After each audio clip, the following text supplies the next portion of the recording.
So what's your, like, because the whole Marty method involves paying attention to what following you're playing. Chords, whatever the chord is, you have to follow it. And You don't have to follow it, but it makes your solos sound like they're worked out. Right. And they can be ad-libbed and improvised off the top of your head, but if you follow the chords, even if you do ad-lib them, they sound like, you're really working them out. Then you're saying that even if you're playing in E minor, then you would go, your first thing would be to go to G major, which is relative.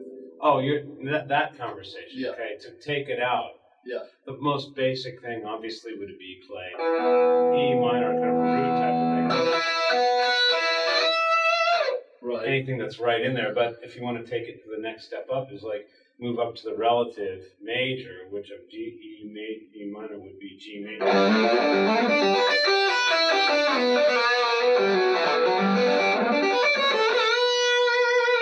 G major type of thing. And actually play something that sounds like it's in G. Yeah, really G.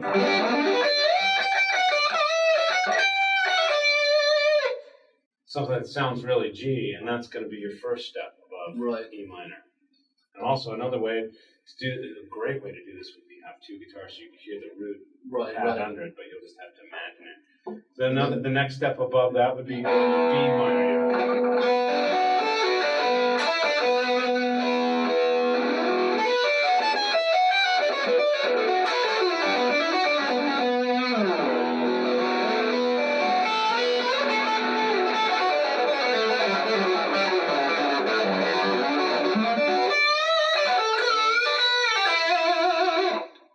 Right, and then if the chord sequence then went to D, and then chord sequence went to D, you could stay in that B minor for your first relative of D. Right.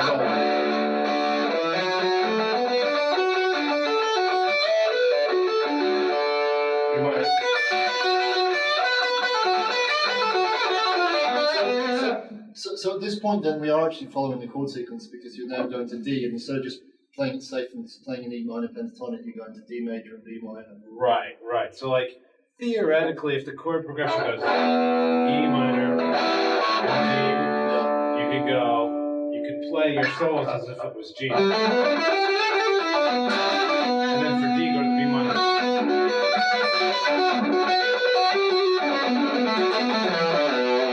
So you're thinking G major and B minor, but the chords are saying E minor and D major. You follow me? Right, no, gotcha. So that'll give you one vibe on the whole thing. Right. That's blanketing the whole thing. I like to change a million times in between. Right. To get the basic idea, ground floor. It's like, if it's E minor, D major, you can say, okay, today I'm going to pretend it's G major and B minor. Just hit those first basic relative chords there. Right. And when you do that, you got to also be aware of what the root is that you're searching for and have target notes in there. Because if you play off the relative too much, it's going to sound like he's playing off the relative. It's real cheesy, If you get back to the home base enough times, it sounds like you know what you're doing. But if so you've basically you've got to know not only where you're going, but get there at the right time. You kind of if you get there eventually, you sound like some cheeseball just going, "Oh, this is relative, so I'm playing over top of it." Right. Of course, people who don't know music wouldn't figure that out, but it just sounds amateurish, Right. And like guys, like a lot of guys, what they do is like they play in the fifth below, like if it's an E, they'll just play an E. Right, and they stay in there so long, it just sounds like, well, he's just playing like a 7th frets below, Yeah, because they actually get so lost in playing in the relative that they actually, exactly. In their mind, the root is now B and not E. Exactly. So the whole thing, that's a good point, is you do not want to get lost in the relative. You want to be firmly, deeply, you got to understand what the root is and know how to get to it at all times, or get to a note in the root chord, B and F or E. You want to be able to get to an E, B, or a G like real easily from wherever you're at, or a 7th or whatever. Yeah. And just be able to be aware of your root chord at all times, even if you're totally outside in the relative and playing weird shit. You got to be aware of the root place and how to get there from anywhere. And you don't have to go far. It doesn't matter where you are. You can always find a note that's like going to be in your root. Right. So you can actually like play. So playing outside. So if you can even be doing something totally obnoxious. You know what I mean? Right. There's an E everywhere. You can do something totally meaningless.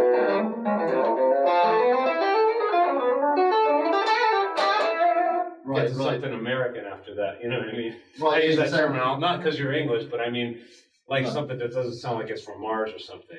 Right. You know what I mean? Just get to something normal, and then you can do anything before it. The key is how well you know your base, your home base, and how to get to it. Yeah, I think, didn't we come up with the analogy last time you were saying it's okay to go, like, it's okay to, like, drive through a strange neighborhood, but don't end up. Yeah, make sure you know the correct. Yeah, that's right. Make sure you know how to get home. Don't get shot. Be in a bad neighborhood and if you hang out there too long, you're going to get shot. But if you slide in and out there, you're a cool guy for going to that bad neighborhood. But when you get home, you're a hero because you made it home. Right. Yeah, this is getting right exactly what I was saying. If you drive through the bad neighborhood and get home safely, then you can say, I'm rad because I made it through that bad neighborhood. But if you stay in that bad neighborhood too long and you get shot, then you're definitely not cool. Yeah, so if you hang out in the bad neighborhood long enough that you actually think you're part of that and go and have a beer somewhere. There you go. Then your ass kicked. Yeah. That's right. That's right. It's all about metaphors today. Yeah,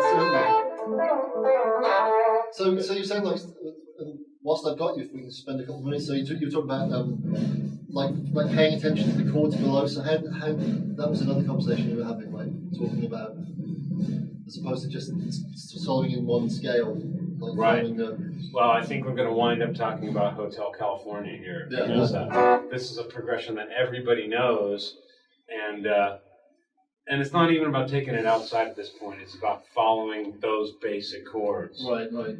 And it goes like here to this. Well, I'll play a solo. This is got to be the goal of every guitar player, is to be able to solo melodically against a chord progression that's only in their head. Right. You don't have any buddies playing guitar for you. You hear the chord progression. So right now, I'll give you an example. I'll just wing something playing against the Hotel California progression. Yeah, so you're actually imagining the Hotel California. And hopefully you'll be able to hear that progression through the soloing. Right. You know?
Sort of hear that progression. I don't know about cheesy licks in there, but the idea was following every chord. You know what I mean? So if you break it down for like the real beginner who would, if I transcribe that, would just go and have them like probably purposely drive into his bad neighborhood.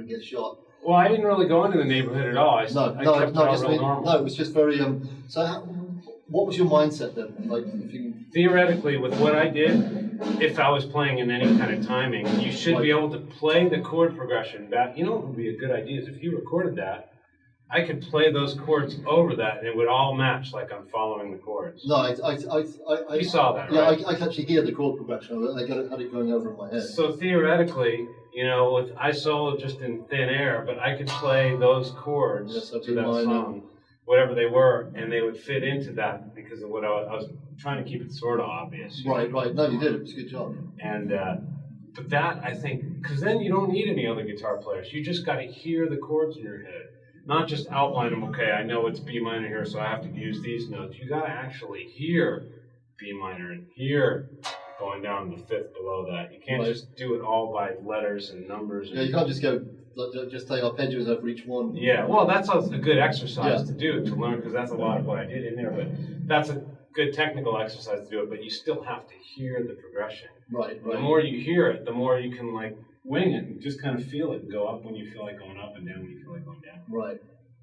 So that's so you actually so basically your knowledge of what's supposed to be there is your band effectively. Yeah. The more you know what's going on behind you, the more you can use that, and you won't feel like you're lost. You know what I mean? A lot of guys like, shit, I get lost all the time. Dude on the street, how do you remember all the notes that you're playing? It's just like, if it's a melody and you hear it, it's not something whether you remember to forget. Well, I guess that's why I think what you've hit on the nail, maybe a good analogy would be that. That's why some guys are great in a three-piece band and others aren't, because they actually make up for the fact there's not enough. Like if the bass player's just pedaling something really basic, they can actually solo in such a way that they make the listener imagine progressions that aren't there. I mean, theoretically, if you're a bass player, you're just thumping out E. Right. With the melodies that I play, I could impose whatever chord progression all over that. Right. Without an actual rhythm guitar player outlining those chords. Right. And now all you hear is E, but like with whatever I'm soloing in there, I could totally create the vibe of a chord progression. And that's so important that is like anybody's secret weapon who chooses to use it, because most guys don't do that. They'll just like learn a couple scales. But it's kind of like the like in the trust thing at the end, like instead of just wailing your knee, like you just play different, like you outline different. Oh, the very ending thing where. Yeah.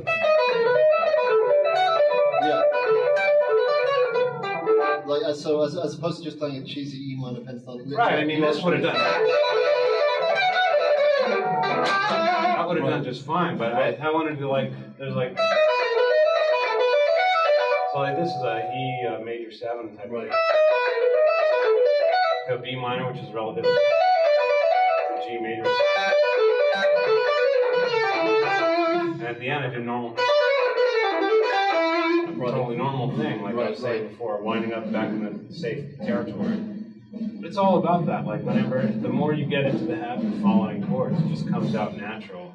So you don't want to wing it. So you'd say probably the best exercise to do what you just did is to do exactly what you just did. Like imagine a simple chord sequence and then try and create a solo, imagine that chord sequence, so when you listen back to it you still hear the sequence. Absolutely. And another great thing to do that's kind of an opposite of that is just solo mindlessly on a tape, record it, and make a chord progression to follow that on top of that.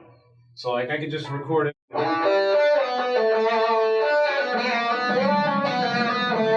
Whatever it is, and then I come back later and go random chords, and then I might land on something that's really kind of bitchin', something that I wouldn't have thought of normally. Right. By doing that, you're exercising your ears and what your ear is willing and capable of hearing. Because most people, their ears aren't developed enough to like hear these really outside things. You know what I mean? It just sounds like noise to them. But once you develop an ear for that, and you can hear more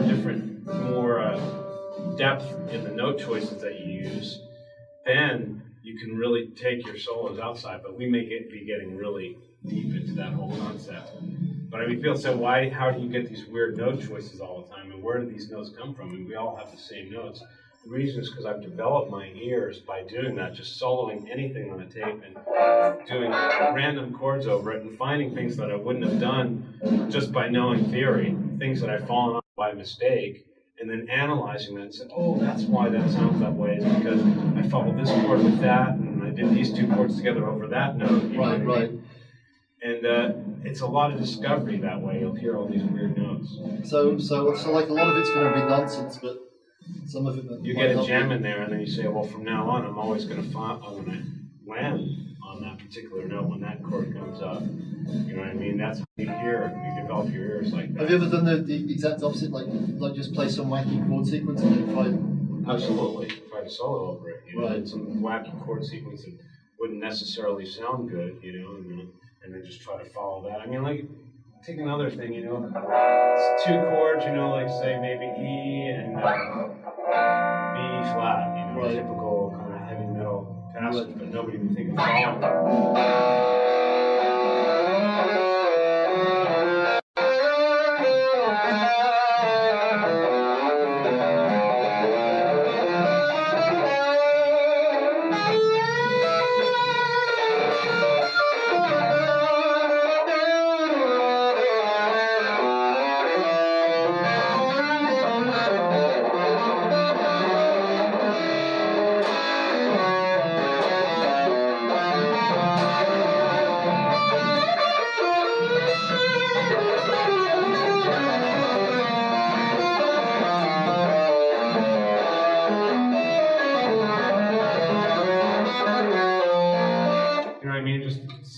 sound stupid, but I'm following both those chords as an exercise.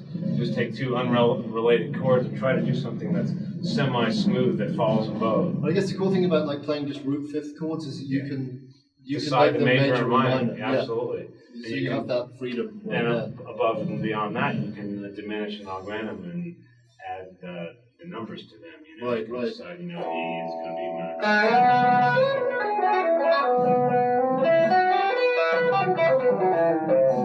So you can go major to minor like that, and then you can totally.